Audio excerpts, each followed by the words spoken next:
Aujourd'hui est une journée très importante de notre circuit au Guatemala. Nous allons visiter le grand site maya de Tikal.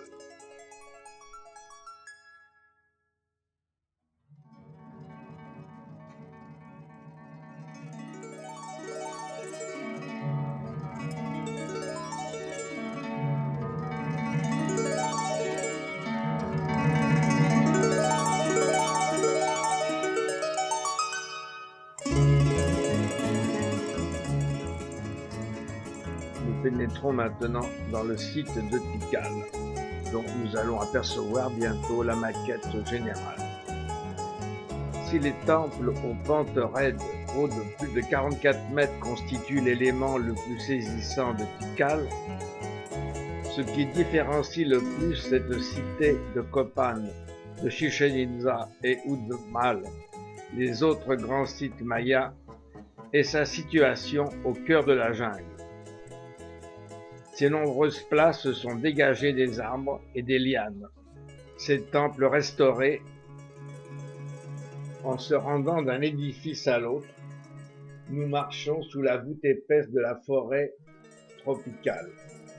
Les effluves du sol et de la végétation, le calme ambiant et les bruits des animaux confèrent à ce lieu une atmosphère unique.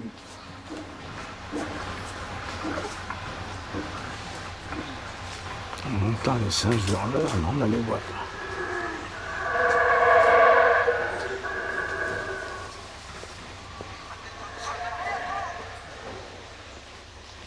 Et est-ce que vous voyez comment l'arbre a une écorce qui craquelle? Cet arbre-là, c'est un arbre...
Pyramide de Tikal se dresse vers le soleil, au-dessus de la canopée de la jungle.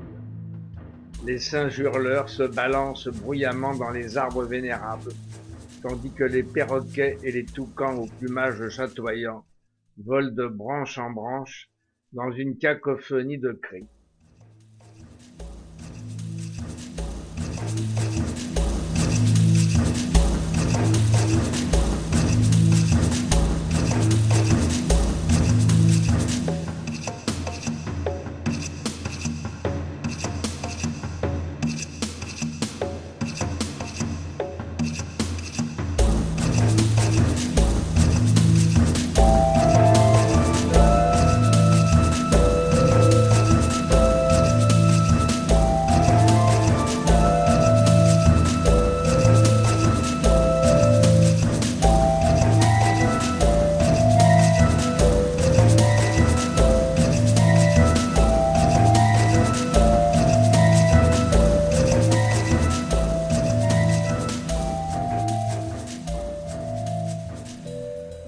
Le temple 6 est le dernier des grands temples pyramides de Tikal à avoir été découvert. Il aurait été consacré en l'an 766.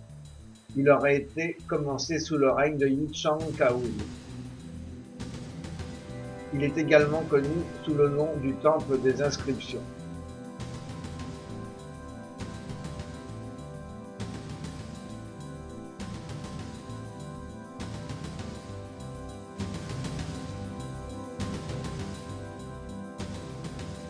sommes maintenant sur l'acropole centrale.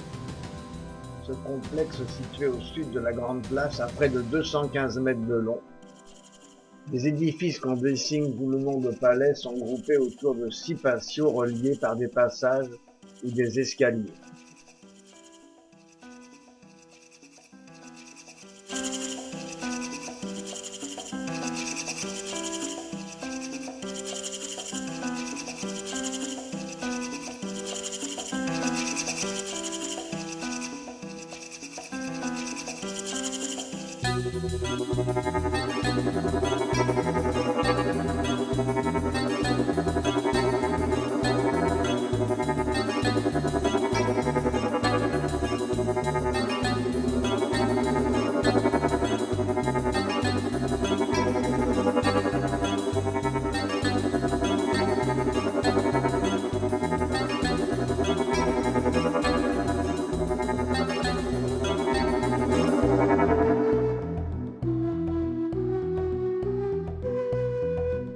Le temple 1 se trouve le long du côté est de la Grande Place. C'est le monument emblématique de Tikal, dont il caractérise le style architectural. Il est également connu populairement sous le nom du temple de Al-Kakao ou temple du Grand Jaguar.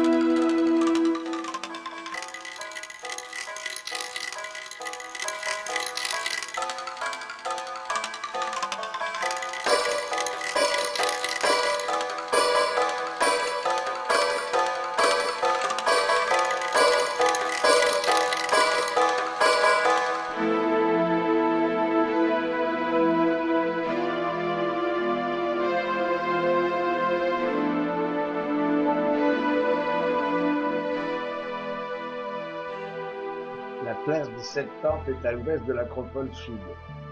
Elle est bordée à l'est par une rangée de temples presque identiques, par des pôlets sur les côtés sud et ouest, et par un inhabituel triple jeu de balles sur le côté nord.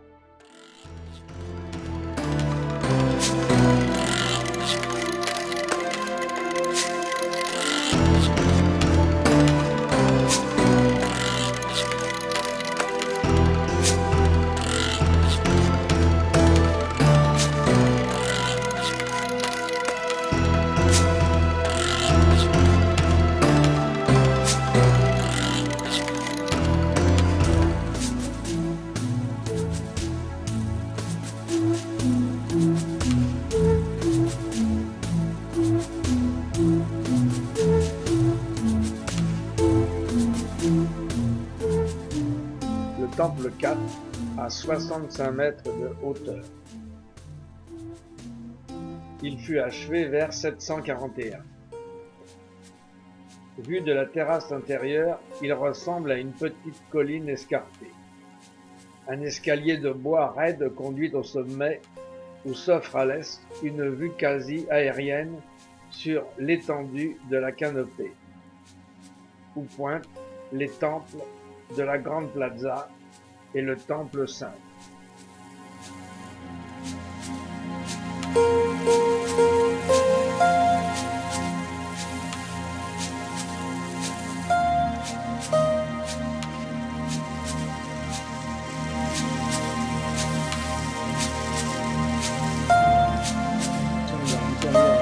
Habitation maya, et c'est très rare, il y a une ouverture,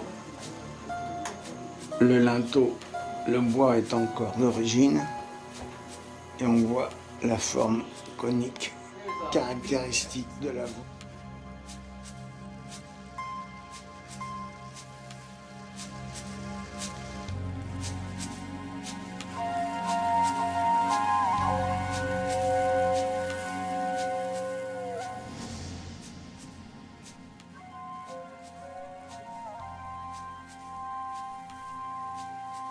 Le temple 4 fait partie du groupe des temples pyramides de Tikal. Il mesure 65 mètres entre le niveau du sol de la place et le sommet du toit.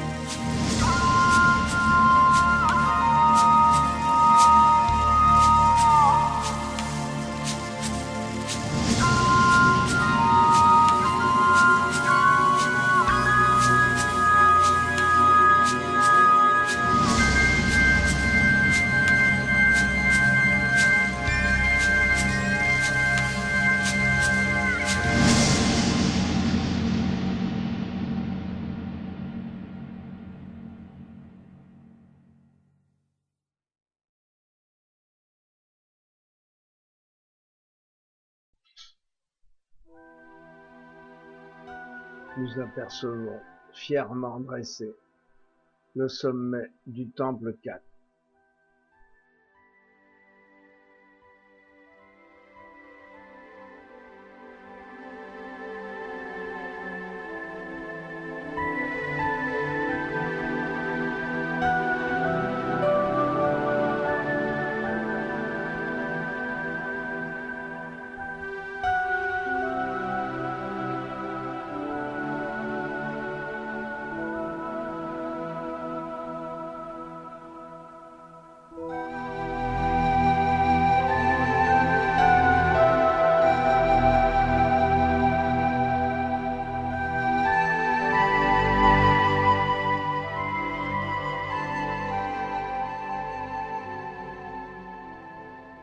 À 400 mètres au sud-est de la Grande Plaza se trouve le Monde Perdu, qui est un complexe de 38 structures distribuées autour d'une immense pyramide. La pyramide haute de 32 mètres sur un soubassement de 80 mètres de longueur est flanquée de chaque côté d'un escalier orné d'énormes masques. Le style architectural diffère légèrement d'un côté à l'autre.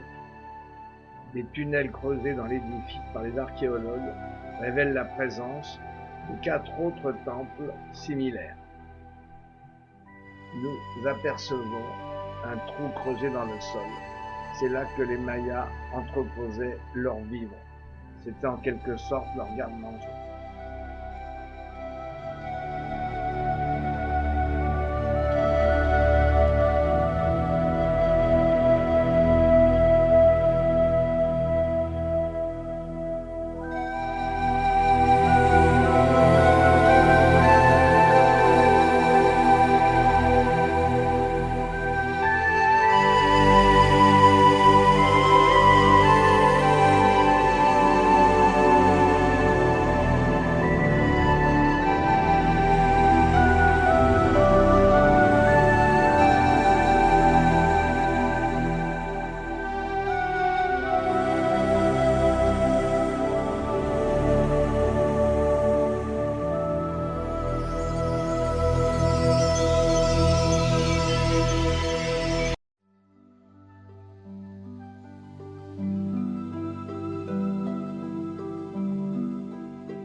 De retour à notre point de départ, en déjeunant, nous avons de charmants compagnons, des coatis, qui sont là et qui attendent qu'on leur lance quelque chose.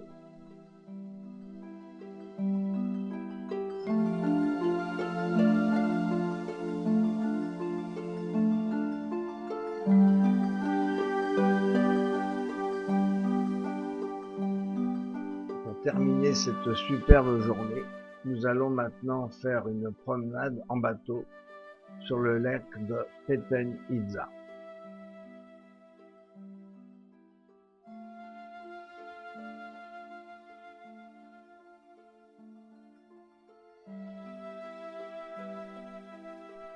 Les rives du lac sont magnifiques.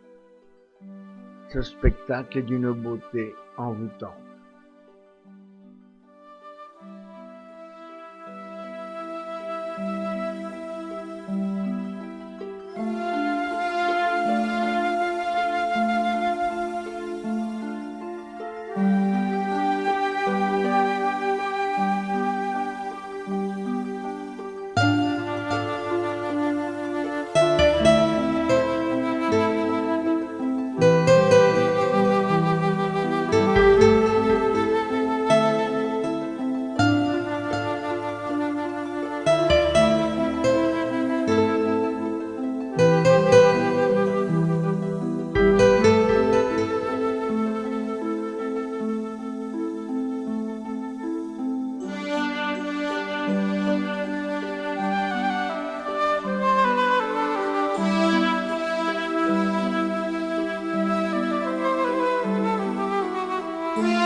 terminons cette magnifique journée par un superbe coucher de soleil. Demain, nous quitterons le Guatemala pour nous rendre dans un autre pays, le Belize.